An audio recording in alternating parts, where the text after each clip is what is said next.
და ნახავენ. ხდება იყო, იმიტომ რომ ეხლა უკვე დარღვევებზე აზრი არ აქვს კომისიაში, მე ვთვლი რომ მე არ უნდა ვაკეთო ტექნიკურ დარღვევებზე. დარღვევები იყო, მუხიანში იყო დაფიქსირებული სერიოზული. აი ხა ვთქვათ რაც მარნეულში ხდება, ხო, გორში იყო დაფიქსირებული. ძვირფასო თანამემამულენო. სულ 1 საათი დარჩა საარჩევნო უბნების დახურვამდე. მინდა მივმართო ჩვენს მომხრეებს, ყველა იმ ადამიანს, ვისაც ამ დრომდე არ მიუღია არჩევნებში მონაწილეობა. მე ხლა მაქვს ინფორმაცია, რომელიც მაძლევს საშუალებას გავაკეთო ეს განცხადება. ქართული ოცნება ამ არჩევნებში ჯერჯერობით ნამდვილად ლიდერობს, ხოლო ნინო ბურჯანაძე დემოკრატიული მოძრაობა იბრძვის მეორე ადგილისათვის მთელი საქართველოს მასშტაბით. ეს 2 საათი გვაძლევს შანსს და არის იმის რეალური შესაძლებლობა, რომ თქვენი აქტიურობის შემთხვევაში, ჩვენი მომხრეების აქტიურობის შემთხვევაში ჩვენ პოლიტიკურ სამარეში საბოლოოდ გავისტუმროთ ნაციონალური მოძრაობის ჭირი, რასაც ბოლო წლებია ვებრძვით.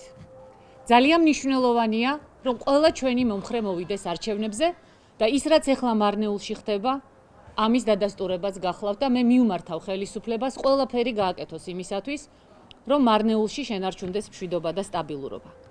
ეს 2 საათი, ძვირფასო მეგობრებო, გვაძლევს შანსს მთელ საქართველოს, რომ აღარასოდეს აღარ მოხდეს ქვეყანაში უსამართლობა და არ იყოს კოჰაბიტაცია დამნაშავეებთან. ახლა იმ ადამიანების არჩევანზე და აქტიურობაზეა დამოკიდებული ყველაფერი, ვინც ჯერ არჩევნებზე არ მისულა. ნინო ბურჯანაძე დემოკრატიული მოძრაობის მეორე ადგილზე გასვლა არის თითოეული იმ ადამიანის შესაძლებლობა ხარდაჭერის შემთხვევაში, რომ მართლაც გააკეთოს ისტორიული არჩევანი და მოგვეცეს ჩვენ შესაძლებლობა იმისა, რომ ქვეყანას სწორგზაზე დავაყენოთ. არც ერთი цаრიელი ბიულეტენი.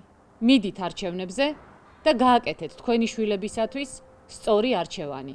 ეს შანსი კიდევ 2 საათის განმავლობაში გაქვთ. მე მჯერა, რომ ყველა ის ადამიანი, ვისაც უნდა ერთიანი საქართველო, ვისაც უნდა საქართველო მავთულხლართების გარეშე, უცხო სახელმწიფოს ჯარისკაცის შექმნის გარეშე, ვისაც უნდა განვითარებული, ეკონომიურად ძლიერი საქართველო, ვისაც უნდა სამართლიანობა ამ ქვეყანაში გააკეთებს ამ არჩევანს და არ დაკარგავს დროს ტყუილად. მოდით არჩევნებზე, გააკეთეთ სწორი არჩევანი.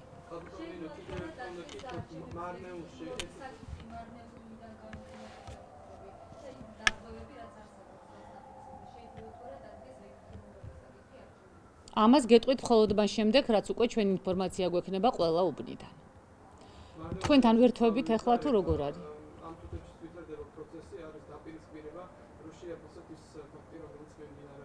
რაც შეეხება მარნეულის ფაქტს, მე ძალიან მწუხარ, რომ მარნეულში ესეთი ფაქტია, მე უბრალოდ ნამდვილად ძალიან შემაშფოთებლად მიმაჩნია ეს ინფორმაცია და მინდა მოუწოდო ყველა მხარეს, ეს ისეთი ვითარებაა, როდესაც აბსოლუტურად ყველა მხარემ, როგორც ხელისუფლებამ, ასევე ოპოზიციამ, თითოეულმა ადამიანმა, ვინც არის მარნეულში, უნდა გაითავისოს, რომ ეს არის ძალიან დიდი საფრთხე ქვეყნისათვის.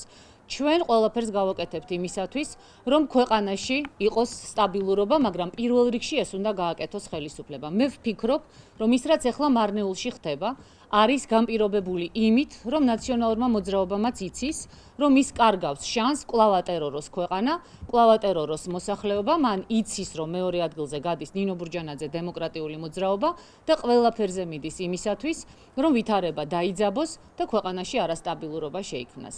აქედან გამომდინარე, კიდევ ერთხელ მინდა მოუწოდო ხელისუფლებას იყოს მაქსიმალურად ეფექტური, ხოლო მინდა მოუწოდო ყველა ჩვენს ამომრჩეველს, ჩვენს მხარდამჭერს, იმ ადამიანებს, ვისაც ესმით, რამდენად მნიშვნელოვანია ჩვენს მიერ გახმოვანებული ინიციატივები, რომ აუცილებლად მოვიდნენ არჩევნებზე ამ ბოლო 2 საათის განმავლობაში და დაგვიჭირონ ჩვენ მხარი.